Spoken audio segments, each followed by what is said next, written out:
Ain't the kind of wet tie, but not from 9 to 5. Tried that life, but say goodbye. Not always been life, get the job done. Facing work can never be fun. Simply unprofessional. Simply unprofessional. Unprofessional. I'm unprofessional. I'm unprofessional. I'm unprofessional. You know it's true, yeah. Good evening, everybody. Welcome back to another episode of Simply Unprofessional. I'm your host, Webby. Joining me today, we have nobody. I am by myself. That's right. I'm doing this kind of early in the morning. I'm having a bit of a rough day, so I'm trying to get this out of the way so it's one less thing I have to worry about. But today, we're going to be talking some D&D. So if you're not into D&D, maybe this episode's not going to be for you. But I'm part of several D&D groups on Facebook, and I have people who can message me if they ever have questions. A lot of the times they're rule clarifications that, if I don't know it off the top of my head, I'll go and look it up or whatever. Other times it's just opinions or tips or advice, things like that. Today I have a small list. These are things that, you know, are generally kind of known, but a lot of the questions and a lot of the advice that gets asked amongst the communities are if people have advice or tips for beginners, especially DMs. So being a DM, not an easy task. And the thing is once you're a DM, hopefully you don't fall into the category of the quote unquote forever DM, but a lot of the times you'll end up just being the straight up DM for probably multiple games, at least until somebody else feels confident enough or safe enough to take up and try their hand at it, in which case hopefully you then get to become a player. Well, I have a list. It's the top, what's this, 4, 6, 8, top 10 DM tips for D&D beginners. Okay, some of these are going to sound pretty straightforward, and it's because they are. But again, some of these things are things that DMs do struggle with, and I know early on when I started DMing, I tried to do some of these things. There are certain things that I did that I was just like, you know what, I just can't do this. So, also, before we get into it, there are also two different types of like DMs. Well, I mean, there's several, obviously several different types of DMs, but so for those of you who play D&D or even other tabletop role-playing games, a lot of these companies, like I started off playing Vampire the Masquerade, then I went into D&D. Actually, I started off playing D&D back in 2nd edition, then I went to Vampire the Masquerade, then back to D&D. Now I kind of do both. But both games, they have things called modules. So they're pre-written adventures that, they'll have a book and the DM goes through and they run the module for you. I can't do those. I really wish I could because a lot of these modules seem really cool. And the thing is like, I feel like I have to go through prior to a session and memorize what all the things are that the party could do during that session. Otherwise, it's just going to bog down the session. It's not going to seem like, it's not going to be seamless. It's not going to have easy transitions from place to place. They could decide to go to X, Y, and Z, and then I'd have to flip through the module to find, okay, well, this is the town where you're going, and these are the things that are available, and I can't do that. And I've played with people who do run modules, and they do great. I'm more of the DM that, here's a sandbox, here's a castle, go wild. You tell me what you want to do, and we'll just go there. Okay. I do have friends that, like Rob, Science Corner. We're going to be missing that today. He runs D&D too. He DMs a few games, and he doesn't do modules, but he over prepares. He's the type of person where he likes to prepare a session.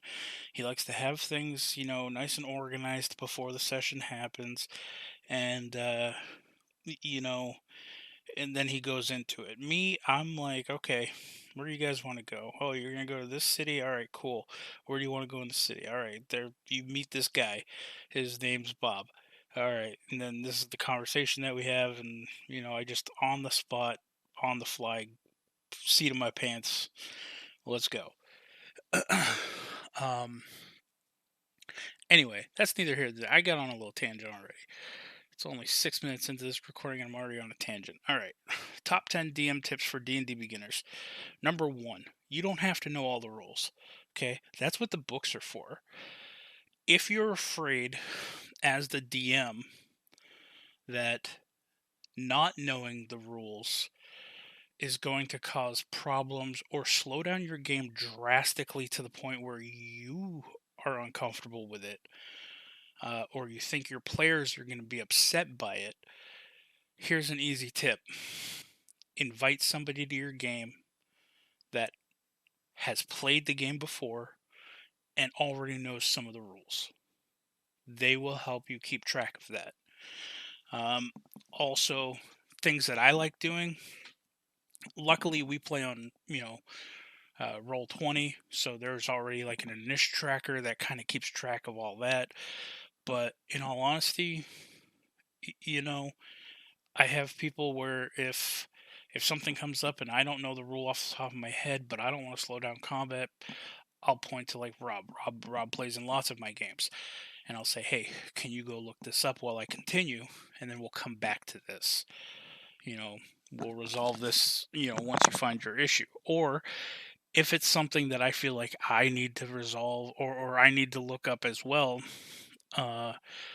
sometimes what I'll do is I'll say, okay, for now, I'll let it work, this way, or this spell will affect this. After the session, I'll look it up and just know that moving forward, it might not work that way if I find that it's not supposed to. But a lot of the times I'll let it work the way that the player intended for it to, just so it doesn't bog down combat. But I mean, if you think you're going to be a DM and you're going to have the entire rule book memorized, good luck, bud. Uh, you're talking hundreds of rules. You'd have to end up memorizing all the spells. You have to memorize this, that, and the other thing. Plus, a lot of the times, and we'll get into this later on, some rules, we use homebrew rules for some things. So, that's inserting a whole new dimension of rule sets into things. There are certain rules that, the whole thing is nothing is set in stone in this game. As the DM going through, if you don't like the way a system works or if you don't like a certain thing, you can alter it. Okay. Now, I'm not saying go through and be like, oh, well, this spell no longer does this, now it does this, because it makes more sense to me that way. Not so much that. But, like, there are rules like, okay, when rolling initiative, you roll a d20 and you add your dex modifier. unless you have other initiative bonuses from other things as well. Then you add that. Essentially, you're adding, whatever your initiative modifier is, which is calculated through X, Y, and Z. You're rolling a d20 and adding your initiative modifier. Now, normally, if there's a tie between players or the DM and a player or whatever, there are several different ways you can go about this. Normally, with me, if it's between, say, a monster and a player, I'll just let the player go first. Okay? And I'll get to why in a minute. If it's between players, generally what I'll do is I'll say, okay, who has the higher dex modifier between you two? Because initiative rolls off of dexterity, so the higher the dex mod, the slightly faster you would be. If their dex modifiers are the exact same, I will say, okay, you guys can either decide amongst yourselves who goes first and who goes second, or re-roll, just between you two, just to see who goes first and second, because sometimes it might be like, if player A has, more beneficial things to do if they go first, or player B can benefit from what player A can do, and they tie, maybe they'll be like, hey, player A, you go first, because after you go, that's going to set me up for some stuff that I can do. And the reason why I don't try to do roll-offs with monsters and stuff is because ultimately you're the storyteller, but the players are the heroes of your game. Okay, it's their story too. So I try to make the players feel like the heroes. So if they get to go before the monster, they'll be able to do a little bit more damage and potentially take out some of the monsters before they even get a turn, which always feels good as a player. So there's things like that, and then there's things like technically the flanking system. Then that's not a hard rule. I don't even know if it's an optional rule, but it's a rule that we use. So the way we do flanking is if you have if you and another party member are on opposite sides of a monster, then that monster is flanked. And what that does is it gives you advantage on attack rolls as long as you're flanking. We do this so that way it's more fun in combat when players can put themselves and be a little bit more strategic with how they position themselves in combat to try to gain these bonuses. Again, I don't think it might be an optional rule. It's definitely not a standard rule. So, but it is one that we use. Trying to think of a homebrew rule. I know there's a couple that we use, but can't think of them off the top of my head now that I'm on the spot recording.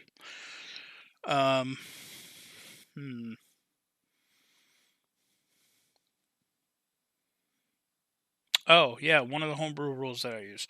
So, normally as a spellcaster, you can cast a spell, and then you can cast another spell as long as it's only a cantrip. So a lot of the times you'll see things like somebody will cast like mass healing word, right? Which is a bonus action. And then the only other spell they're supposed to be able to cast would be a cantrip. Or vice versa, but I don't think there's many bonus action cantrips. I've kind of just thrown that rule out the window. In my table, and a lot of people might disagree with this, but in my table, it's like, listen, if you want to throw a fireball out there and then turn around and healing word your friend, if you fucking somehow have healing word and a fireball, do it. Do it up. I don't care. You cast a 7th level action spell and a 4th level bonus action spell. I don't care.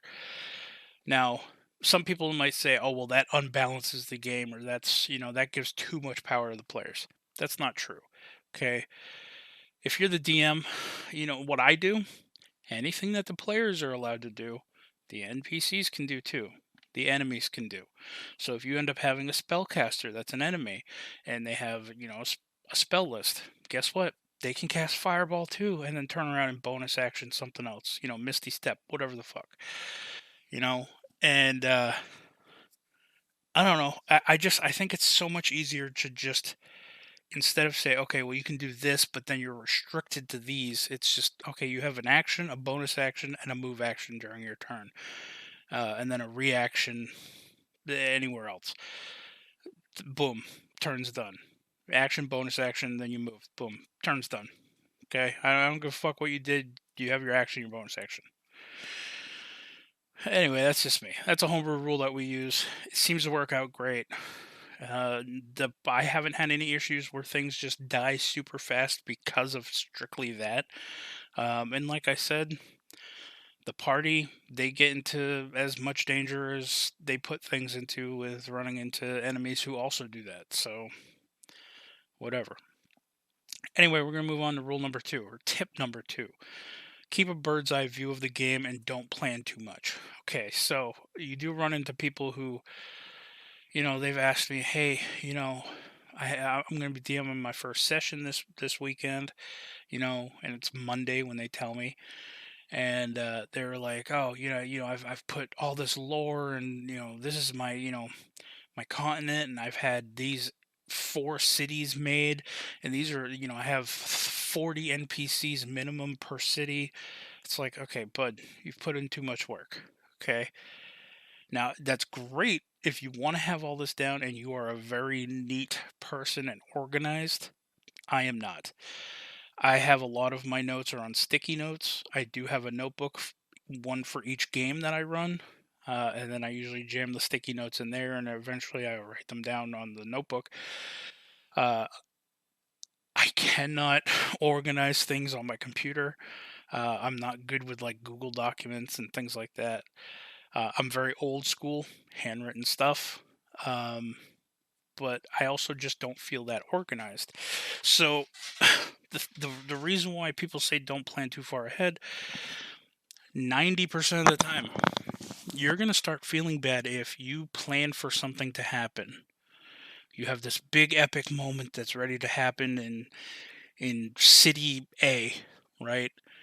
And you just have to wait for your players to get there, and then they detour off to city C instead. They choose, hey, we're going to go here first, and maybe you have a few things pre-planned. I have the hiccups now. Maybe you have a few things pre-planned for when they do get to that city, but then they didn't get to your big epic thing that you had planned for city A, which then makes you feel bad. And if you feel bad, sometimes your players end up feeling bad, especially if they find out that you had all this stuff planned and it didn't happen. And and other people, they'll be like, oh well, I'll just save it for next time. Well, I mean, you can, but that doesn't mean that you didn't put in all that work and it didn't have the payoff that you wanted or expected at the time. Me, so I love movies. Okay, I'm a big movie person, TV. I loved Lord of the Rings, The Hobbit, all those movies. So when I think about my world, I think about it in the sense of a movie. Okay, so like if you think about Lord of the Rings, so when let's see, when Gandalf is traveling, when the whole uh, you know group is traveling, and then Gandalf splits off, or Frodo and Sam split off to head towards Mordor, and they just leave without telling people or whatever. The thing is things are happening. So even though the movie is focused on, say, Aragorn and the rest of the group, Sam and Frodo are still traveling. They're still going. Orcs are still invading. Uruk-hai, whatever. The world keeps spinning, is what I always say. So, what I do is I have a generalized idea of my overall overarching story. So then if the players say, hey, we're going to go to this city, cool, do it up. This city has all of your, whatever, has taverns X, Y, and Z, has these shops and this, that, and the other thing. And oh, we want to go to the alchemy shop. All right, cool. You walk in and you see two gnomes, and then you make up their names and this, that, and the other thing, unless they're already pre-made, which isn't bad, but you don't have to have their entire life story written out either. Because I'm guilty of this. I have had a couple NPCs or a couple, whatever, where I've given them some pretty in-depth backstories, and the party just never bothers to ask. And it's like, okay, hey, it's fine. You don't have to know the NPCs, but they are there. So I just give them like quirks, mannerisms, and I try to make them notable in some degree. But like the big thing with me and like the whole world keeps spinning thing, to get back to that. So the party, I fill up their quest log, right? So they have 8 things that they gotta try to do. Well, while they're trying to decide to do it, if they go and they say, okay, well, we're going to go work on the third quest that we have in our log. All right, while you're doing that, the other quests are still happening. Whatever, if there was one time with the distractions D&D game where, they were traveling on one of the continents and they were chasing down an enemy, and I tried to leave little hints saying, hey, an NPC runs up to you and says that there's a dozen orcs landing on the shore, a few hours to the east, and they're like, oh no, we're gonna forget those, you guys handle those, we're off, we have other things to do. Yeah, all right.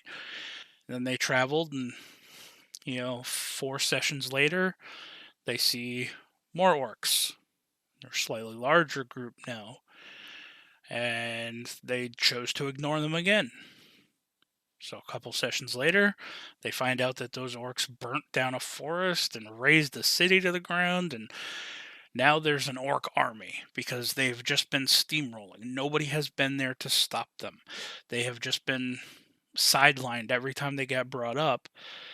Not saying that the other quests that they were doing weren't important, but this is something where it's like, okay, well, you ignored this threat. This threat gained steam, and now they're a bulldozer, and then you ignored the bulldozer, now they're a tank. So good luck.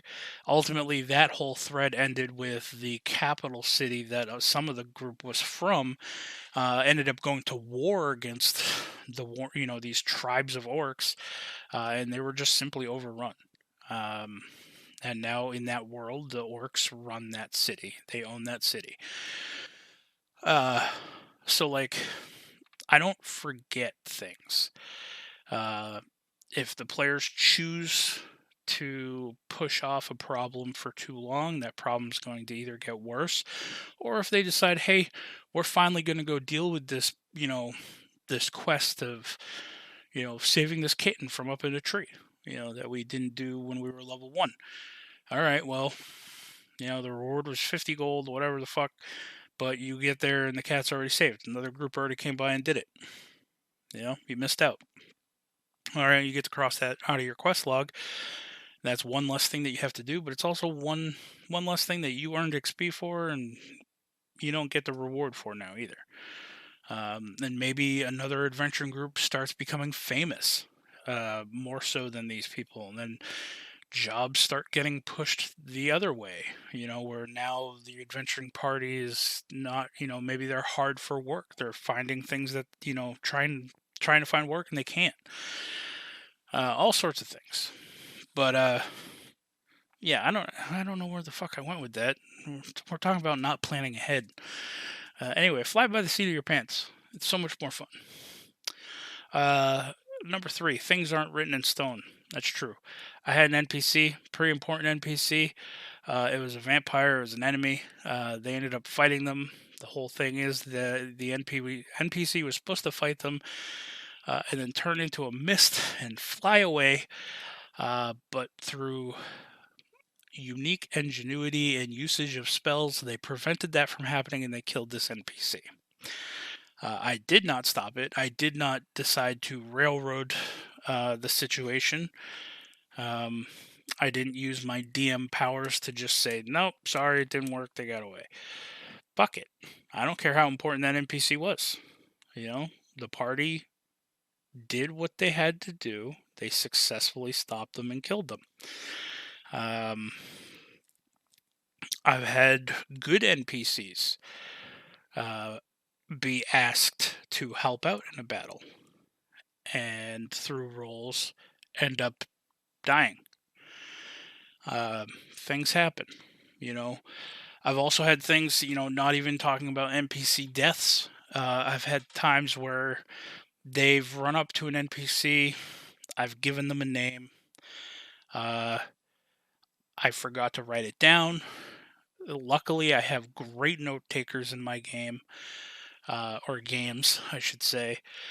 And later on, they end up asking about, the NPC, and I give them a different name, and sometimes they catch on, or sometimes you're like, well, according to my notes, their name was, Bob the Boblin. And I'm like, okay, well, Boblin then. Otherwise his name's Steve. Whatever the fuck. Sometimes if they don't take it down, if they didn't take the note down, or if they don't remember, hey, change the name. Who the fuck cares? You're the DM. You can retcon stuff. All right. Number 4 is a big one. I also don't really like the wording on it per se, but it says the players can create the world with you. The reason why I say I don't like the wording on this, I don't think it should be the players can create the world with you. I think it's the players do create the world with you, and they should. If you think about it, so you've created this world. Okay, think about a continent, just a world map scattered with a bunch of cities. Well, if you invite players to the table and they're like, hey, I want to be from a little village between this city and this city on the coast of this lake right here. Well, if you didn't have a village there, if the players really want to, fuck it, put a village there. Let them create some NPCs to put there. Because even if they don't, even if you say no village, stick with somewhere on the map. Okay, well, you're gonna be part of this city. Well, here's my family. Well, guess what? Now those are NPCs in that city. So the players, regardless, are going to be part of this world now. Their backstory is part of this world. If they want to be from somewhere specific, and you don't have a place on your map, let them make that place. Okay. First, what's it doing? It's adding one more spot to your map. Whoop-de-doo. But you know what it's doing also? It's giving your players an even more vested emotional interest in your game. Now they're more emotionally attached to their character because they got to create somewhere on your map that wasn't there before. They got to help create some NPCs for your world, that you can splatter in there or use as a plot hook later on. It gives them motivation to enjoy that character more. I am all about wanting to please my players. I feel like rule number 1 for DM tips, which isn't on this list, is your first job as a DM is to make sure the players on your table and the players in your game are having fun. Okay? It's not solely about your fun at all. Okay? If your players aren't having fun, they're not going to want to play anymore. And guess what? If they don't play anymore, you don't have players. And if you don't have players, you have no one to DM. So the whole game just kind of falls apart at that point. Not to mention, I DM for my friends, and I like to think that my friends are happy. I don't like my friends when they're upset. I don't like my friends when they're miserable. That's why a lot of the games that I run are high fantasy, lots of magic items, like out there kind of shit. They're pretty abundant everywhere because I hear about these DMs who play these gritty D&D games that have like barely any magic at all, and it's very hard, and you know if you get into combat's super deadly, and you could lose your character super. It's like, okay, this just seems like normal real life. If I picked up a sword and I went out there and attacked people, I'd probably die too. But I don't want to play in real life. I don't want to escape my reality to go into another place that's just like reality. No, I want to escape to a world that's full of dragons, full of magic, full of all this fun and adventure. I want to feel like a hero, and I'd want my players to feel like heroes. Um, so let your players help create your world, because again, it's going to take some of the ease off of you. You'll have to make less, and it's going to give them vested interest in playing your game. Um, the next one, the players are not your enemies. This happens a lot. I know that you, as the DM, you're supposed to be playing, creatures that are attacking the players, and this, that, and the other thing. Or your big bad evil guy wants your players dead, or whatever they want to corrupt your player, whatever your overall story is. When it comes to that, yeah, play the monsters the way they would be. There have been times where, I play a bunch of kobolds. They'll just attack randomly. Hey, okay, you're the closest. They're just going to attack you. Oh, they missed. Cool. All right. He feels bad. That's all. And then there are other times where I have played extremely highly intelligent creatures who have a grudge or can pick out, say, the healer in the group, and will target them first, knowing that without a healer, it's going to be much easier to make the rest of the group fall. In fact, I've killed off Devin's character that way. And I'm the type of DM, I feel bad every time I kill a player. I really do. I feel worse than the player does half the time. It is something that I have to, after the session, when it happens, I just kind of have to step away and process myself. Not a lot of DMs can do that. Like, they don't choose to do that. They're just like, I killed the player. Oh well. But you got to understand that you're not out to try to destroy these players. Don't try to screw them over at every turn. If you have goblins, don't sit there and just try to single out one specific person. And then when they're knocked down, continue attacking them until they're dead and then move on. Goblins, my general rule of thumb, low intelligence monsters, you knock down a player, hey, no longer a threat. Move on to the next closest threat. Attack it until that one's no longer a threat. Move on. Your highly intelligent monsters, yeah, maybe they'll knock you unconscious, and then maybe they'll continue attacking you because they know, hey, healing magic is a thing, and it's only going to take a single word from the right person to get you back on your feet. But ultimately, you have to remember, it's your player's adventure. Again, like I said before, they're the heroes in this story. And though you are a storyteller, it is a conjoined story. It's your story that you're trying to tell, but it's also the players' character stories that are growing and evolving throughout the campaign. So yeah, they're not your enemies. Next, you don't always have to tell a complex story. This is true. Everybody thinks that, the more complex, the more interesting and intertwined my story is, the more interesting it's going to be, blah, blah, blah. That's not true. It can be just as interesting if it's very direct, very simple. It's just a matter of how you do it. We had a thing not so it pretty recently happened where in my game, uh, there was two thieves guilds in a city, uh, and the one of the players is part of one of the thieves guilds, and the rival thieves guild just blew up the other thieves guild. Just sent a bomb. It blew up outside. It caved in the front of the thieves guild. Uh, the player got somewhat injured.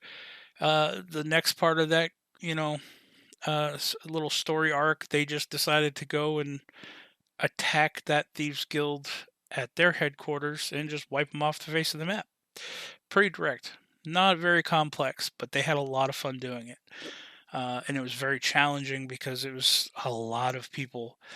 But when the two wizards in the group kick in the front door and they both get first and second on the initiative order, and one of them pulls everybody together and does a bunch of damage, and then the other one fireballs in the center or a cone of colds in the center of the room and wipes out more than half the room. They felt so happy. And you know what? I felt happy for them. And they had a lot of fun doing that. And it was just something that was very simple that happened. Do I have more complex stories involved in the world? Yeah. But like I said earlier, my world continues to spin. There are things where people in one game on one continent are doing something that might affect the people in my main game on the mainland continent doing something else. Um, it might take a little bit to get there, or whatever. But things are always interacting and happening. But you don't have to have it. You know, it's not a matter of how complex the story it is. It's a matter of how you tell the story. Um, if you can make things interesting without making them complicated. Let's put it that way. Um, the next one kind of ties back in with the first one that I talked about. The rules are only a guide. That's all they are. If you want to do rules as written, that's fine. If you want to be the DM that does the rule of cool, do it. If you want to just kind of throw the rule book out the window and be like, hey, we're not following this, here's a whole new set of rules, as long as your players are fine with it and they want to play in that world, cool, do it up. It's literally your game. You're the DM, you decide what to do. Anytime I make a decision on my world, or if I say, hey, if I determine I'm not going to utilize something or I'm going to institutionalize something, if I'm gonna insert a rule into the game, I always give my players a heads up. I always tell my players, hey, I'd like to try to do this, or hey, we're going to do this, or hey, I'm taking this out because this, that, and the other thing. One of the rules I ended up taking out, and again, other DMs might sit there and say, well, I think that's going to be a balance issue, blah, blah, blah. But you know what? I watched a video on it and it made a lot of sense to me, so we're going to try it. Is attunement. Normally, magic items that require attunement, you're allowed to attune up to 3 magic items that require attunement at a time. If you get another one and you want to attune to that, then you have to unattune to another one and whatever. I removed that from my game.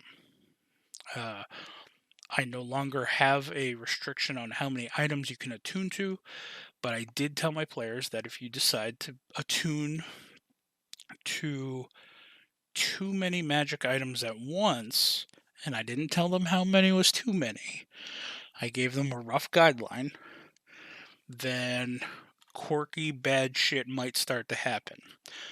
That much magic in such a centralized location, close proximity to each other, might start reacting to one another.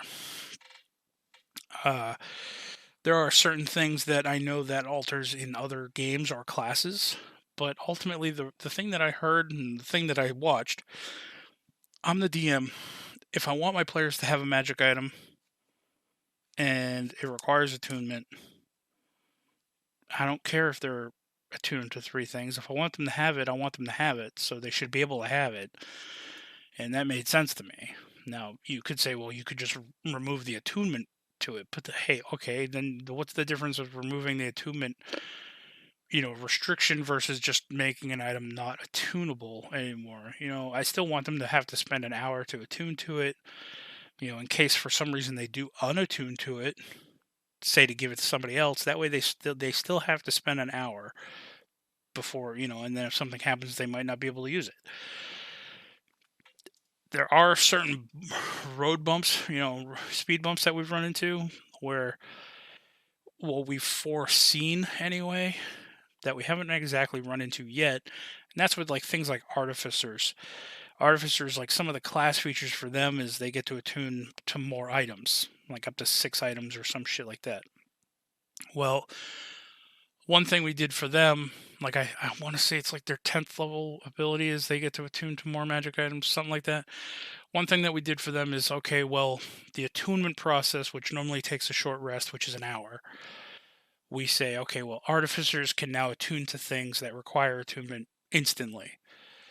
So you no longer, artificers specifically, no longer have to take an hour. Now, we haven't run into an issue where that's become a problem or a player has felt underpowered or overshadowed by other players who can attune to more than 3 magic items yet. But hey, it might happen, and if it does, we will cross that bridge when we get to it. I always like to try to work with my players about what they want and things like that. Be open to talk to your players. That should be on here too, as a rule. Hey, the next one. Give the players what they want as much as you can. We've kind of already talked about this a bunch. Honestly, I give my players a lot of stuff.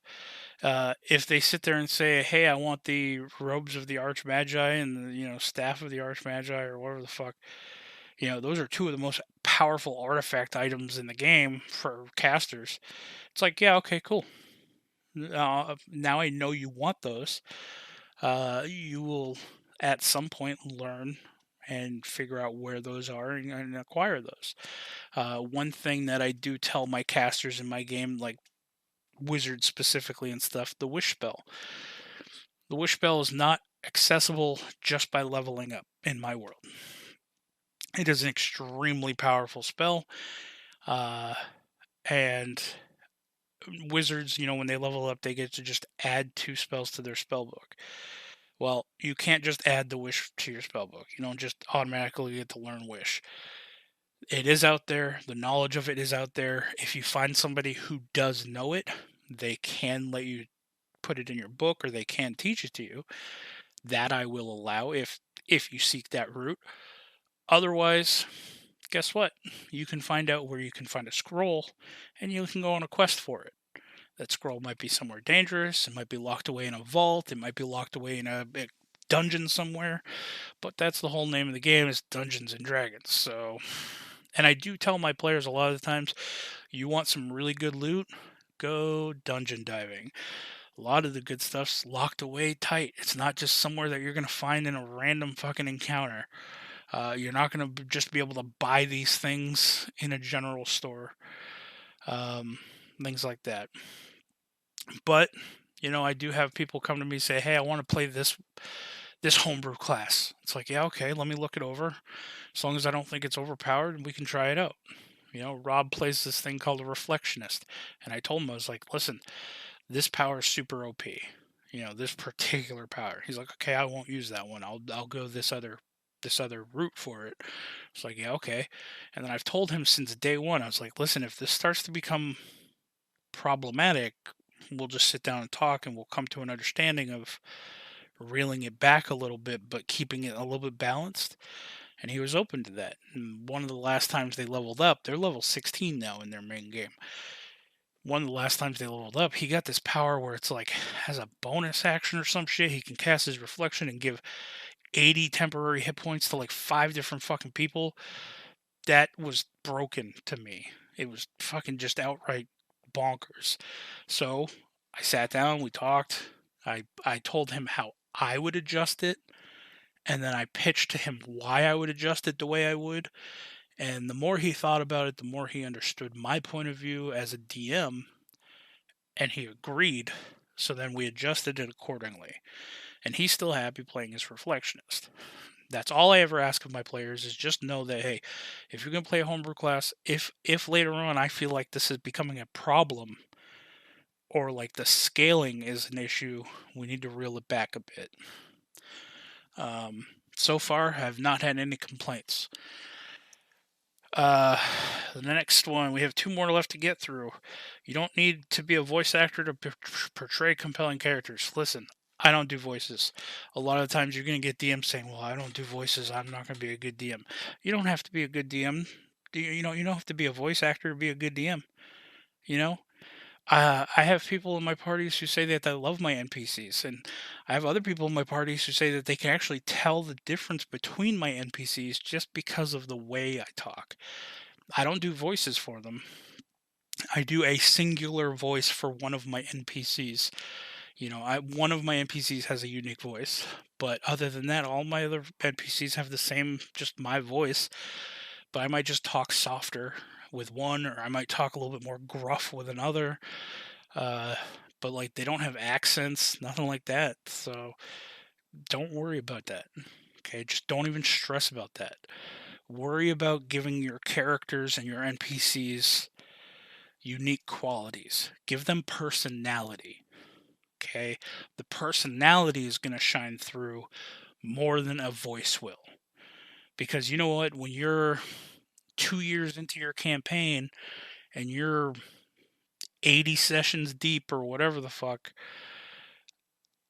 the Scottish dwarf is going to sound the same that he did day one. But if he doesn't have personality, he's not going to be as memorable anyway.